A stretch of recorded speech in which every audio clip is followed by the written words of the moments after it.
You know, to me, one of the coolest things about like hot rodding, right, in general, is like thinking out of the box and coming up with like creative solutions and workarounds without spending money. You know, using your head instead of your wallet, and you can come up with some pretty profound results if you really just, you know, think about the system that you're working with and figure out how to optimize it. And this fan right here, this is a pretty good example of what I'm talking about. A lot of guys will put an electric water pump, they'll use an electric fan to try to save horsepower.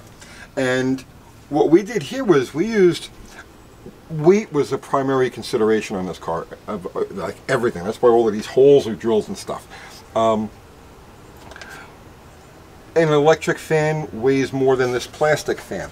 The plastic fan takes a lot of horsepower to turn, right?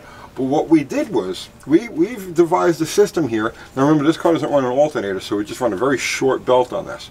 And we devised a system here where we've got one belt that's bicycle chained over the pulley. And it represents minimal drag.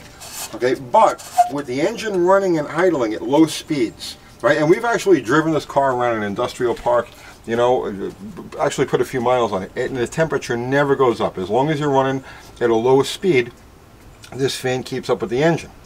But as soon as you whack it, there's enough resistance here, and what we do is we help it along by giving, before we're going to run the car, by giving everything a squirt of PB Blaster, right? Or WD-40, you could use WD-40 too. And you could see the drag that's here. You know, it's literally zero. But as lubricated and as free as this thing is, when the engine's running at low speeds, that fan is just doing its thing and it's pumping the water and it maintains its cooling, you know, circulation. Total investment in this, you know, a $15 plastic fan. That's it. And it's functional. That's thinking out of the box. That's real hot rodding.